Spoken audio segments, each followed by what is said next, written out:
누가복음 19장 45절에서 48절까지 읽겠습니다.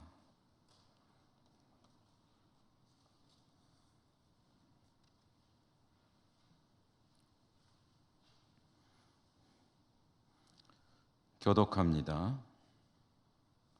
성전에 들어가사 장사하는 자들을 내쫓으시며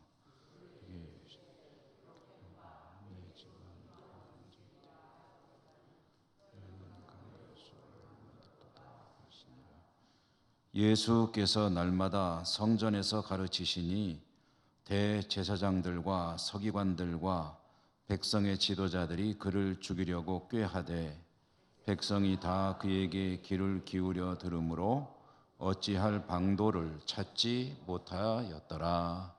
아멘. 말씀의 은혜가 여러분과 함께 하시기를 기원합니다.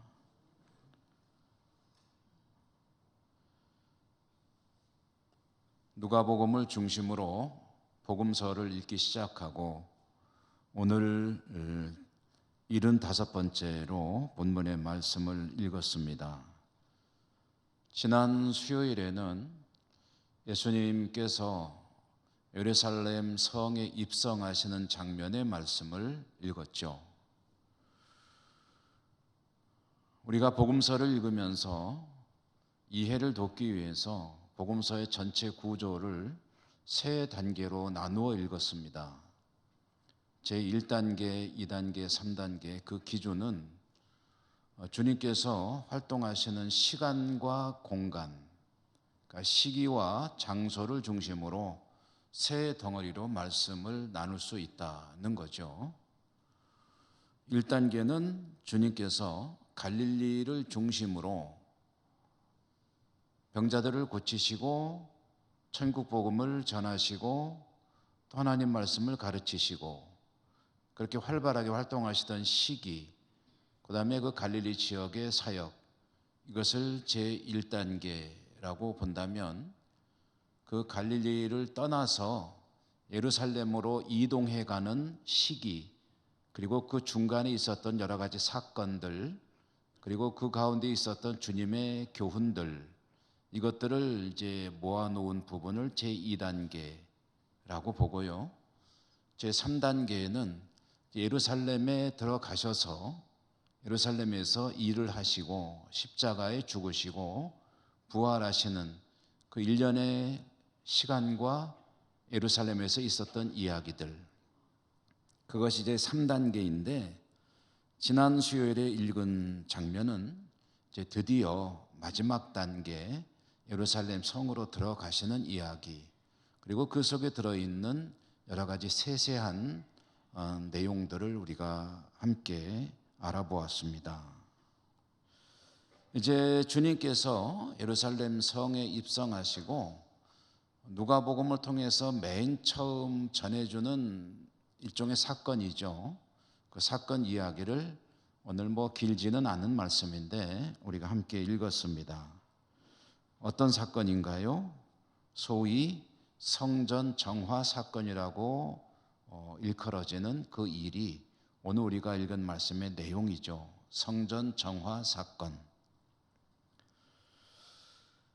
오늘 말씀은 굉장히 짤막하게 되어 있는데 이 속에 들어있는 세세한 사정들을 우리가 알려면은 이야기가 사실은 굉장히 길어질 수가 있습니다. 주님이 성전에 들어가셔서 장사하는 사람들을 내쫓았다. 이 속에 도대체 어떤 사정들이 숨겨져 있고 그냥 복음서는 이렇게 간단하게 말하는데 이게 도대체 무슨 일이었을까? 주님은 왜 성전에서 장사하는 자들을 내쫓으신 걸까? 성전에서 장사도 했었나? 장사를 했다면 무슨 장사를 한 거지? 이런 여러 가지 속사정들이 사실은 성경에는 자세히 안 나오지만 성경을 이해할 뿐 아니라 하나님의 뜻을 이해하려면 이것들을 함께 이제 생각을 해 봐야 합니다. 그래서 오늘 제가 그 이야기를 여러분과 함께 좀 나누려고 하는데요. 주님께서 성전의 상인들을 내쫓으신 이유는 무엇인가? 왜 이런 일종의 소란스러운 일을 행하셨는가? 우선 이제 주님께서 예루살렘 성에 입성하시고 성전에 가셨다고 했는데, 오늘 누가복음에는 그렇게 나와 있지만 다른 복음서들을 보면은 성전에 들어가신 것은 예루살렘 성에 입성하신 그 날이 아니라 그 다음 날이었다, 이렇게 전해주는 복음서들이 있죠. 그런데 누가복음은 그 날이 첫째 날이었는지 둘째 날이었는지 어떤 날이었는지에 대해서는 언급을 하지 않습니다. 그냥 성전에 들어가셨다.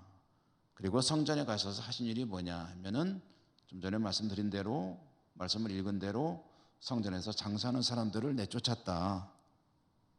그러면 먼저 성전에서 장사한다는 게 도대체 어떤 내용인가? 장사하는 사람들은 어떤 사람들인가? 무슨 장사를 하고 있었나? 이 이야기를 좀 알아보도록 하겠습니다. 성전에서 하는 장사란 크게 두 가지가 있는데요. 한 가지는 성전은 이제 제사 드리는 곳이잖아요. 그러니까 제사에 사용될 제물을 판매하는 판매처가 있었습니다. 제물로 쓸 이건 물건은 아니고 이제 짐승들이죠. 짐승들을 판매하는 곳. 그 다음에 또 한 가지 사업은 환전소, 돈을 바꿔주는 곳이 있었다. 그러니까 크게 두 가지입니다. 재물을 파는 상점이 있고 돈을 바꿔주는 환전소가 있다. 이 두 가지가 중요한 사업으로 성전 경내에서 행해지고 있었다라는 겁니다. 그러면 성전에서 재물은 도대체 왜 팔고 있었을까? 어떤 그런 의미를 가진 것일까 하면은요, 성전에 가는 사람들은 제사를 드리러 가는 게 주목적이죠. 뭐 기도하러 가는 사람도 있고 합니다만은 대체로 멀리서 오는 사람들은 1년에 한 차례라도 성전에 가려고 하는데, 성전에 가서 뭘 하느냐 하면 어떤가 하는 목적이 성전에서 이제 하나님께 제사를 드리는 겁니다. 근데 제사를 드리기 위해서는 반드시 제물이 있어야죠. 제물. 이 제물은 성경에 보면 물론 곡식을 태우는 경우도 있었지만 대부분의 제사들은 짐승, 살아있는 짐승을 잡아서 그 짐승을 죽여서 그 짐승 전체를 태워가지고 하늘에 있는 하나님께 연기가 올라가서 하나님이 그 연기를 통해서 제물을 받으시거나, 아니면 전체는 다 태우진 않더라도 일부만 태우더라도 나머지 많은 부분들은 이제 남겨가지고 제사장들에게 돌려주기도 하지만, 어쨌든 제물이라는 것은 필수적인 것이다. 그리고 대체로 제물로 쓰이는 짐승이 어떤 거냐면 제일 큰 거로는 사고, 그 다음에 이제 양이나 염소, 그리고 이제 가난한 사람들이 드릴 수 있는 산비둘기, 집비둘기, 비둘기, 크게 네 가지 종류의 제물이 있어야 하는데요. 그런데 이 제사를 드리기 위해서 여러분 한번 생각해 보시죠. 먼 곳에서 오는 사람들이 제물을 자기가 가지고 와야 되거든요. 그러면 아주 먼 곳에서 오거나 또는 해외에서 오는 경우에 제물을 어떻게 가지고 와야 되죠? 뭐 소는 물론 끌고 오면 되겠죠. 양이나 염소도 이제 목을 이렇게 줄을 잡아가지고 와도 되겠죠. 비둘기 같은 거는 이제 뭐 어떤 그 그릇에 담아오면 되긴 되겠죠. 근데 그게 얼마나 번거로울까요?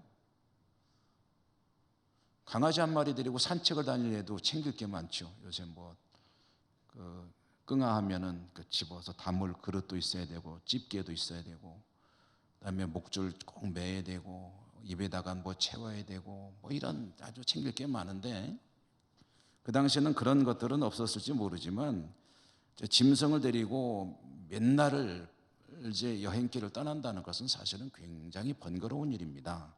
먹이도 챙겨야 되고,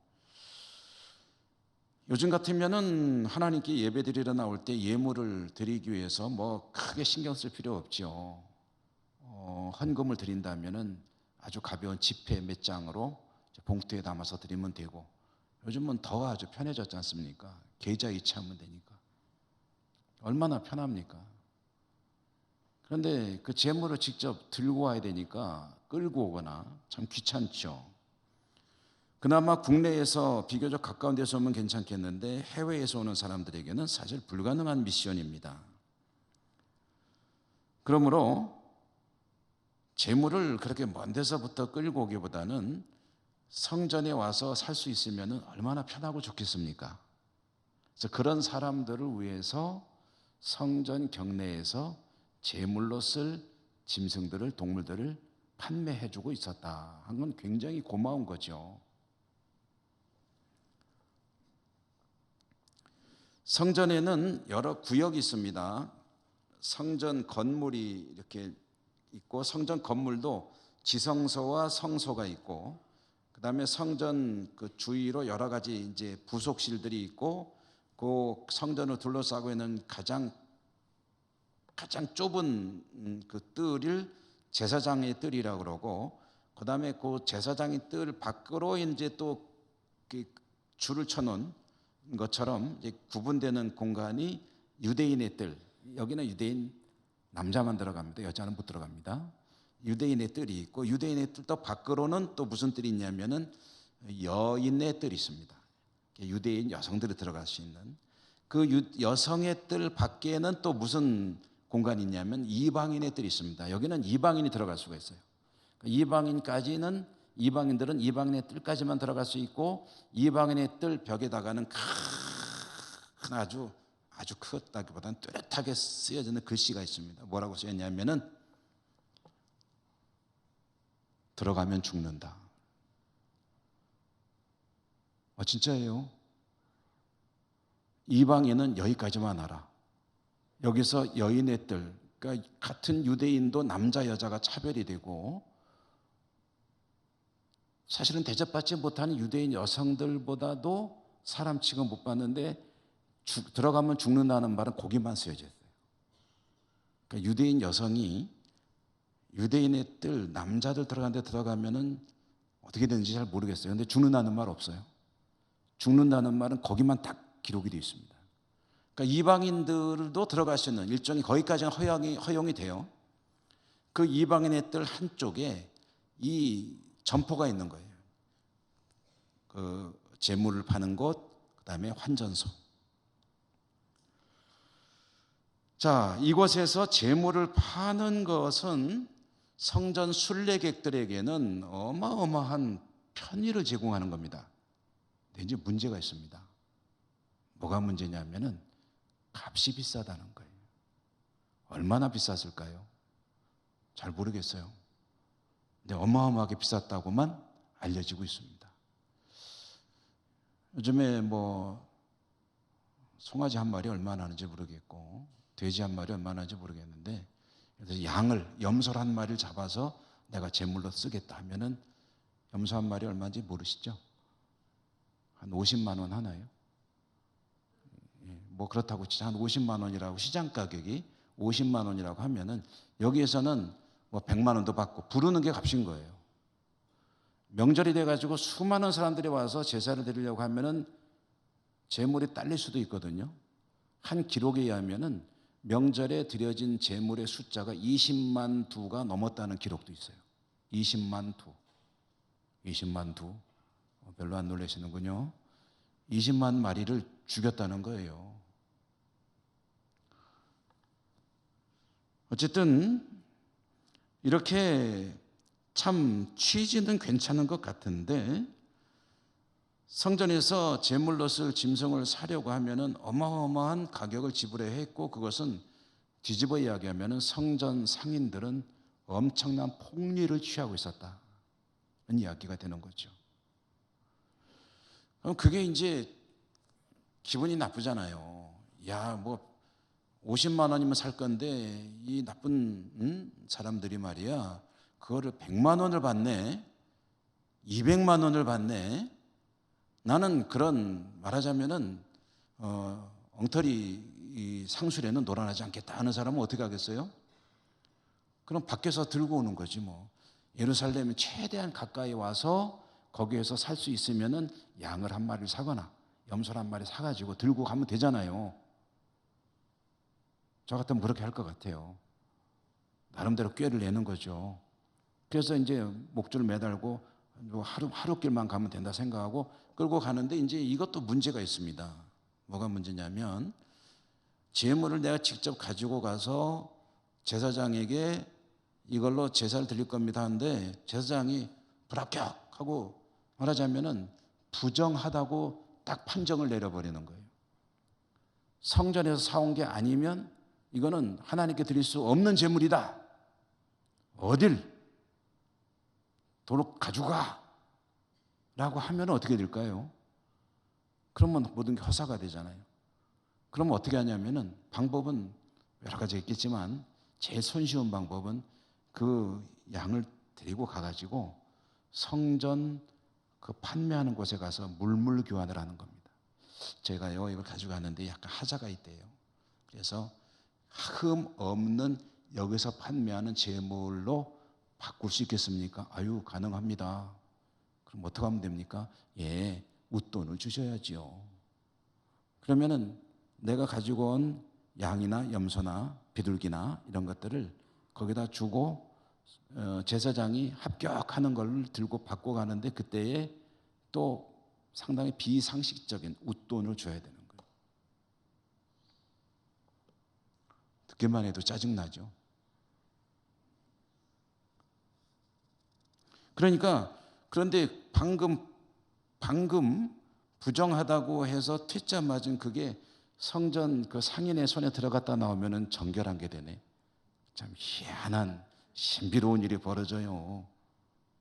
성전 거룩한 상점에 들어갔다만 나오면 거룩한 제물이 되는 거예요. 깨끗해져요. 그러니까 성전 경내에 있는 사람들은 염소 들고 들어오거나 뭐거나 아유 또 왔네 그러면서 좋아하죠 뭐.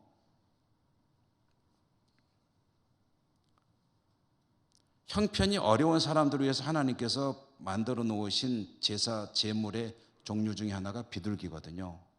소가 제일 비싸겠죠. 그 다음에는 양과 염소가 그 다음에 비싸겠죠. 그 다음에 돈이 없는 사람들은 비둘기, 집비둘기든 산비둘기든 비둘기를 가지고 와서 하나님께 제물로 드릴 수가 있습니다. 근데 그 제물도 가지고 오면은 부정하네, 정결한 걸 가지고 와야 되네, 이거는 안 돼, 퇴짜. 그러면은 가지고 가서 바꿀 때도 역시 대단히 비상식적인 그런 요금이 매겨지는 거예요. 요즘에 뭐 지자체마다 무슨 축제니 뭐니 해가지고 행사를 벌이는데 어떤 동네는 칭찬받고 어떤 동네는 굉장히 욕을 먹더라고요. 뭐 때문에 그런지 아시죠? 욕먹는 동네는 그 축제 기간 동안에 물건값을 그냥 굉장히 일종의 바가지 요금. 어떤 동네는 칭찬받는 데는 아주 착한 요금. 음식값도 평상시 그대로. 근데 어디 가면은 막 거기에다 웃돈을 잔뜩 얹어가지고 뭐 한몫 잡자 하는 건지 그런 동네들이 있곤 하다는 기사를 신문에서 봤습니다. 어쨌든 이렇게 성전 경내에서 판매하는 제물이 아니면 부정하다고 거절을 하거나 아니면 아예 처음부터 거기 와서 구입을 하거나 하게 되는데 그 비용이 대단히 비상식적인 비용을 지불해야 되는 거니까 이건 아주 좀 이러면 안 되죠. 근데 성전에서 그런 일이 벌어지고 있었다는 거예요. 이게 이제 제물을 파는 상점의 이야기였고요. 환전, 돈 받고 준다는 얘기는 도대체 거기서 왜 그런 사업이 벌어지고 있었느냐. 환전. 유대인 남성들은요, 성전세라는 걸 내야 됩니다. 성전세가 1년에 유대인들의 화폐인 세겔이라고 하는 화폐로 2분의 1 세겔을 1년 매년 내야 돼요. 그런데 예루살렘에 성전 순례를 오는 사람들은 순례를 올 때에 성전세도 내기 위해서 이제 준비를 하고 오는 거죠. 자, 그런데 이 세겔이라고 하는 돈이 뭐 다른 나라에서도 썼는지는 잘 모르겠어요. 근데 유대인들의 화폐거든요. 유대인들의 화폐이기 때문에 이 성전세를 뭐 자기가 세겔이라는 이 화폐를 가지고 있는 사람들은 가지고 가서 내면 되겠지만 해외에서도 어마어마한 유대인들이 명절이 되면 몰려오거든요. 그럼 이 사람들은 세겔이라는 돈이 없어요. 그러면 어떻게 하냐면은 성전에 와가지고 여기서 이제 환전을 해야 돼요. 자기가 달러를 쓰는, 요즘으로 말한다면 달러를 가지고 왔는데 우리나라에서는 이제 그 우리 한국 돈 원으로 이제 바꿔야 받습니다. 이제 뭐 여러분 여행 가보면 그런 데 있잖아요. 저 동남아를 갔더니 글쎄요 달러를 안 받아요. 카드도 안 된대요. 자기 나라 돈만 받는데요. 그런 경우 있잖아요. 그러려면 어떻게 합니까? 할 수 없이 그 나라 돈을 바꿔가지고 들고 다니면서 먹고 싶으면 사 먹고 그래야 되잖아요. 성전세를 내야 되는데 세겔이라는 유대인들의 화폐로만 내야 되기 때문에 미처 준비가 안 된 사람들은 자기 나라 돈을 가지고 그것이 은원보이든지 아니면 어떤 것이든지 와서 이 환전소에서 세겔로 돈을 바꿔야 됩니다. 바꿔서 성전세를 내는 거죠. 그런데 환전을 할 때는요, 그 바꾸는 기준이라는 게 있죠. 그걸 뭐라고 그러죠? 환율이라고 하죠. 환율. 우리나라에서 뭐 여러분 가장 잘 아는 환율, 우리나라 원 대 달러 환율이 얼마인지 혹시 아세요? 제가 찾아봤죠. 오늘 찾아보니까 1달러가 1389원이더라고요. 언제 그렇게 올랐는지 몰라. 1389원이래요. 그러니까 어쨌든 이게 지금 현재의 합리적인 기준입니다. 시장가에 의해서 우리나라도 중앙은행이나 이런 여러 금융 전문가들이 이렇게 하면서 이제 만들어져가는 환율이라는 게 있어요. 돈을 바꾸는 기준. 그러면은 성전에서도 환율이 있습니다. 저는 뭐 로마에서 왔는데요. 저는 어디서 왔는데요. 자기 나라 돈을 가지고 오잖아요. 그러면은 세겔로 바꿔주세요 하면은 각각 환율이 있어요.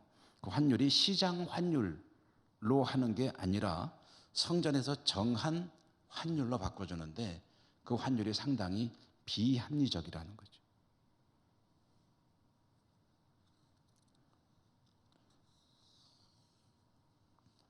$1 내고 1389원을 받아야 되는데 1,000원밖에 안 주는 거예요. 왜 이거밖에 안 주세요? 성전의 환율은 그렇습니다. 어떤 때는 $1를 냈더니 500원밖에 안 주는 거예요. 왜 이거밖에 안 줘요? 성전 환율은 원래 그래요.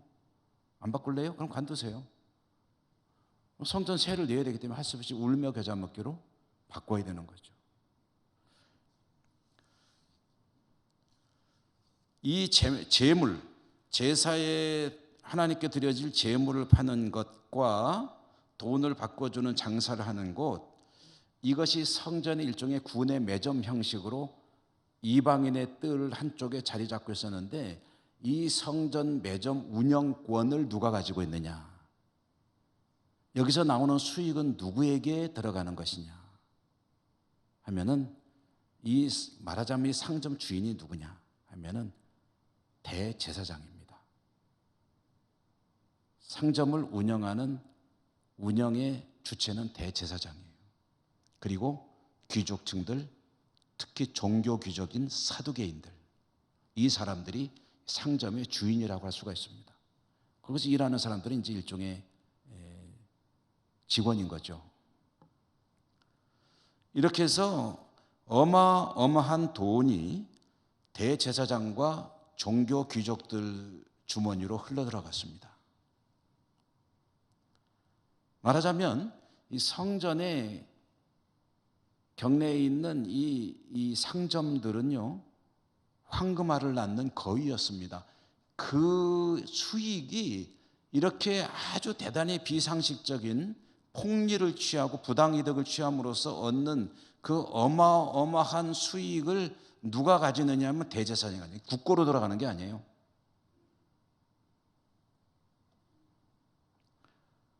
주님은 그 상점들을 뒤집어 엎으셨다는 겁니다.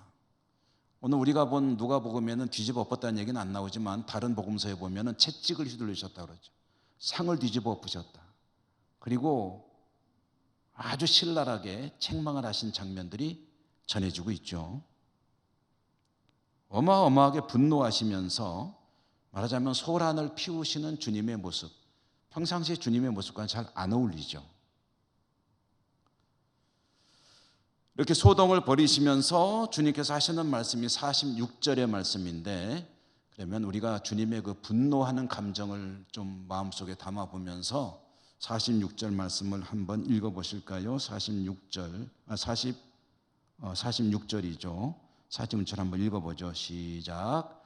그들에게 이르시되 기록된 바 내 집은 기도하는 집이 되리라 하였거늘 너희는 강도의 소굴을 만들었도다 하시니라. 아멘.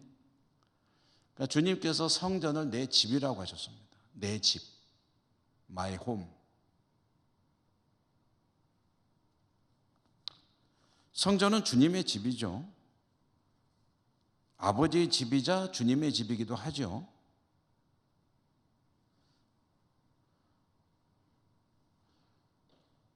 누가복음 2장, 우리 오늘 본 성경은 19장의 말미인데요.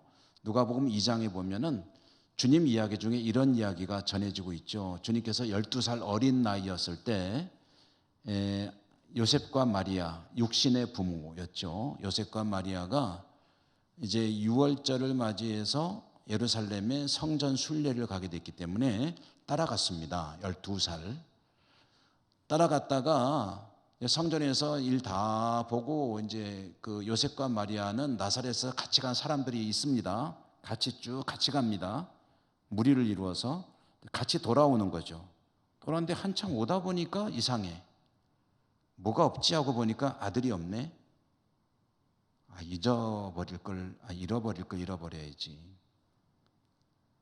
아들이 없네. 그러고서 어디 갔냐고 찾는데 없는 거예요. 그래가지고 다시 예루살렘으로 돌아가죠. 돌아가가지고 글쎄 사흘을 찾았다고 하잖아요. 사흘을 찾다가 발견했습니다. 어디서요? 성전에서. 그동안 뭐 먹고 지냈는지 몰라 주님은. 사흘간을 찾다 경우 성전에서 주님을 딱 보게 되는데 성전에서 뭐 하고 계시냐면은 그 쟁쟁한 랍비들과 함께 율법에 대해서 이야기를 하고 계시더라. 물어보기도 하고 대답도 하고 하면서 율법 이야기를 그 랍비들과 주고받는 이야기를 통해서 주님이 말하자면 배웠겠죠. 랍비들에게. 마리아와 요셉이 놀랬죠. 놀래가지고 책망기를 담아서 이렇게 말했습니다. 여기서 뭐하고 있니? 우리가 얼마나 놀랬는지 아니? 너 왜 이러니? 그러자 주님 대답하시기를 뭐라고 하셨죠? 왜 저를 찾으셨나요? 여기가 내 아버지의 집이고 내가 내 집에 아버지의 집이 있어야 한다는 것 모르셨나요? 인간적으로는 얘가 무슨 소리 하는 거야?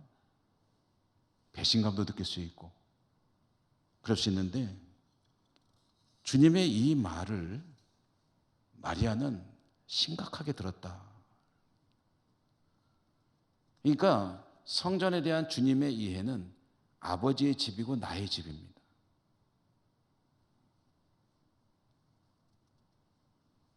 이곳에서 주님의 백성들이 주님을 만나고 또 아버지 하나님을 만나는 곳입니다. 만나는 방식 중에 중요한 수단이 기도하는 겁니다. 기도는 하나님과 만나는 거잖아요. 뭐 기도는 호흡이니 기도는 대화니 기도는 간구하는 것이니 여러 가지 표현들이 있는데 그 중에 하나가 주님과 어쨌든 뭔가 접촉하는 거 아닙니까? 만나는 거잖아요. 그러니까 이 집에서 내 백성들이 나를 만나고 내 아버지를 만나고 하는 그런 곳인데 여기가 지금 와서 보니까 강도들이 득실거리는 강도의 소굴이 되어버렸으니 백성들의 주머니를 터는 대제사장 무리의 행태를 보니 주님은 분노하지 않을 수가 없는 거죠. 이렇게 백성들의 주머니를 털어가지고 취한 그 부당 이득, 이 자금들이 대제사장의 주머니로 들어간다면 그게 어디로 가는 건가요? 그게 로마의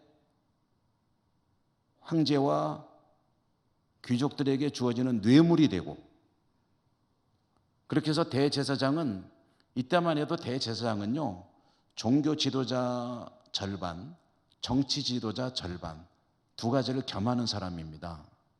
그러니 자신의 정치적인 입지를 단단히 하고, 그리고 더하여 자신의 호화로운 생활을 뒷받침하는 그런 기반이 된 것이 이 성전에서 나오는 돈이죠. 백성들이 와서 제사를 드리고 남는 것 일부를 제사장에게 주면은 그건 제사장이 먹고 살라고 주는 거였었거든요. 하나님이 정한 율법에 의하면.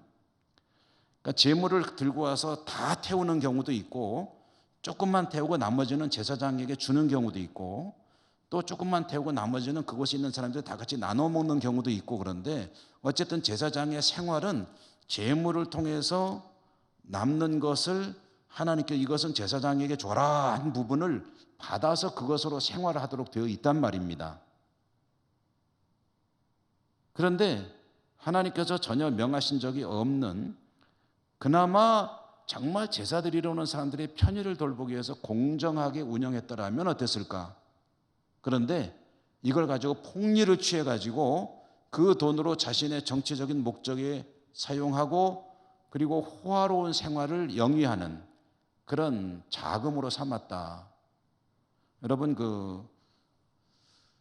기회가 되시면은 예루살렘에 한 번씩은 가보실 수 있겠죠. 예루살렘에 가면은 성전이 있는 그 예루살렘 그 성전이 있는 성전산이라고 하는 것이 있고, 성전산 왼쪽에 중앙 골짜기라고 하는 골짜기가 하나 있습니다. 그러니까 봉우리가 이렇게 있고, 동쪽에는 기드론 골짜기라고 하는 골짜기가 있고, 서쪽에는 중앙 골짜기라고 하는 골짜기가 있는데, 그 중앙 골짜기를 이렇게 넘어서 맞은편 언덕에 보면은 가장 높은 곳에 헤롯 왕궁이 있습니다. 옛날 헤롯 왕궁이 있고, 헤롯 왕궁이 있는 그 아래쪽으로 귀족들이 살던 그런 상류층들이 사는 말하자면은 대저택들이 있는 이런 동네를 뭐라 그러죠? 부자촌, 귀족촌들이 있습니다. 근데 그게 이제 그 뒤에 전쟁이 나고 뭐 하면서 이게 지진도 나고 하면서 무너지고 해가지고 지하에 묻혔다가 이렇게 유적이 발굴이 됐어요. 그래서 만약에 이스라엘을 가보게 되면은 거기를 좀 가보는 게 좋습니다. 근데 그 발굴 현장에 가보면은 뭐를 볼 수가 있냐면, 그 당시 대제사장이나 귀족들이 얼마나 호화롭게 살았는지를 알 수 있는 유적이 남아있는 그 저택들이 있어요. 정말 참 잘 살았구나 하는 것을 알 수 있는 거죠. 집의 규모도 크고, 집에 이제 요즘으로 치면은 이태리에서 한 수입 타일을 쫙 붙였듯이 모자이크가 쫙 돼 있고, 많이 무너졌지만 그런 흔적들이 쫙 있다는 거죠. 그러니까 이 사두개인과 대제사장과 귀족들이 잘 살았는데, 어떻게 잘 살았느냐 하면은 성전에서 나오는 그 어마어마한 자금을 가지고 이들은 호의호식하면서 잘 살고 있었다. 그러니까 사실은 이 사람들의 입장에서는 로마가 안 망하는 게 좋을 수도 있어요. 잘 먹고 사는데 아무 지장 없거든. 이 사람들의 이 저택이, 대저택이 중앙골짜기를 사이에 두고 성전을 마주보고 있거든요. 저는 그런 상상을 좀 해봤어요. 그 대저택의 2층이나 3층 테라스에 떡하니 나와서 의자를 턱 놓고 기대에 앉아가지고 쭉 바라다 보니까 맞은편에 성전이 보이는데, 이 사람들의 마음이 얼마나 든든했을까. 저기서 끊임없이 쏟아져 나오는 물질 때문에 얼마나 든든했을까. 하나님 때문에 마음이 든든하고 즐겁고 행복한 것이 아니라 성전을 바라보니까, 야, 저기는 뭐 자본도 하나도 안 드는, 황금알을 낳는 그런 수익성이 끝내주는 그런 상점이 있으니 나는 저거 지키기만 하면 되는 거예요. 이제 뺏기지만 않으면 돼.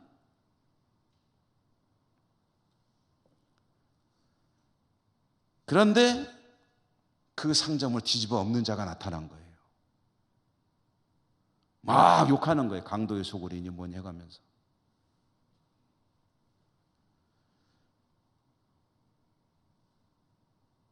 대제사장 무리를, 그 상점을 운영하는 자들을 강도라고 지칭하는 자가 나타났는데, 마음 같아서는 당장이라도 잡아들여가지고 제거해버리고 싶은데 그럴 수가 없어요. 왜냐하면 민중들의 광범위한 지지를 받고 있기 때문에. 여러분, 마음만 먹으면 할 수 있거든요. 성전 경비대라고 하는 군대가 있습니다. 성전 경비대는 유대인들 권력, 성전 경비대장은 유대인 권력 한 3등쯤 됩니다. 권력 서열. 그 경비대장이 움직이는 경비대는 굉장히 막강한 정예병 부대라고 하면 됩니다. 그 다음에 로마의 군병들을 동원할 수도 있어요. 성전 옆에 보면 안토니 요새라고 하는 로마군이 주둔하는 요새가 있습니다. 그 다음에 대제사장에게는 자기 개인 병사들, 사병들도 있어요. 그러니까 아무나 데리고 가서 끝까지 선지자 하나쯤 잡아오는 것은 일도 아니에요. 그런데 그렇게 못하는 이유가 뭐냐면 48절에 보니까, 48절은 다 한번 같이 읽어볼까요? 48절 읽습니다. 백성이 다 그에게 귀를 기울여 들으므로 어찌할 방도를 찾지 못하였더라. 아멘. 백성들이 너무 그 선지자에 대해서 존경하고 그를 따르고 그의 가르침을 받고 하는 걸 보니까 감히 손을 못 대는 거예요. 여러분, 정치인들이 가장 두려워하는 게 뭡니까? 정치인들이 가장 두려워하는 건 국민이죠. 국민들의 마음을 얻지 못하는 정권은 절대로 오래 가지 못합니다. 정치하는 이들에게는 국민의 마음을 얻어야 한다는 것은 정치의 ABC라고 할 수가 있죠. 그래서 아무리 무도한 정치인도, 폭력적인 정치인도, 폭군들도 국민들의 마음을 얻는 걸 위해서는 힘을 씁니다. 그리고 가장 중요한 게 뭐냐면 국민들로 하여금 배고프지 않게 하는 거예요. 사실 국민들은요, 누가 나라의 지도자가 되느냐는 건 큰 관심 없어요. 이렇게 표현하면 어떨지 모르겠지만, 대단히 죄송한 표현일 수 있겠지만, 그분이 그분이에요. 뭐가 바뀐다고 갑자기 세상이 확 달라지는 거 없습니다. 왕이, 이성계가 고려 왕조를 멸망시키고 조선 왕조를 개국했다. 와, 국민들은요, 누가 왕하면 어때? 그건 상관없어.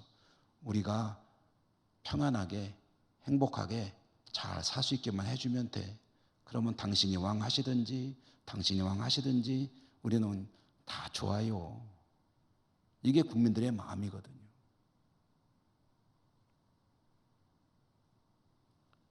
좀 특이한 나라가 바로 우리 이웃에 있는 북한이죠. 그렇게 못 먹고 못 살면서도 얼마나 그 세뇌를 시켜놨는지. 어쨌든 주님은 예루살렘 성에 입성하시고 성전을 중심으로 활동하셨습니다. 하시는 일의 중심은 하나님 말씀을 백성들에게 가르치는 것이었습니다. 이때는 오늘 말씀을 여러분 들으셨지만 주님을 향한 위험이 시시각각으로 이제 압박해 오기 시작하는 구체적인 때입니다. 적진에 들어와 있는 거나 마찬가지예요. 대제사장의 손길 한 번만 미치면 바로 잡혀갈 수 있는 그런 위험한 곳에 와 있는 거니까. 그 위험한 상황인 것을 주님은 잘 아십니다. 그런데 이 위험한 것으로 주님은 스스로 찾아오셨습니다. 잡혀오신 거 아니고 어쩔 수 없이 끌려오신 거 아니고 스스로 주님께서 찾아오셨습니다. 들어가셨습니다.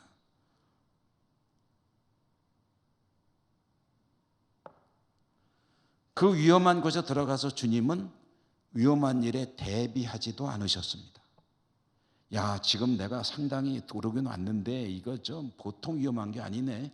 그럼 제자들하고 야, 우리 어떻게 하면은 이 상황을 잘 극복할 수 있을까라고 협의하지도 않았습니다. 아예 신경을 쓰지 않으셨습니다. 주님께서 전념하신 일은 오직 한 가지, 하나님께 기도하고 그리고 사람들에게 하나님의 말씀을 가르치는 일이었습니다. 이런 주님의 모습을 통해서 우리는 또 한 번 주님께서 주님의 백성된 우리들에게 원하시는 것이 무엇인지를 잘 알 수 있습니다. 그것은 하늘 아버지의 뜻을 잘 깨닫고 그 뜻에 합당하게 살아가는 것이 오직 주님의 관심사로구나.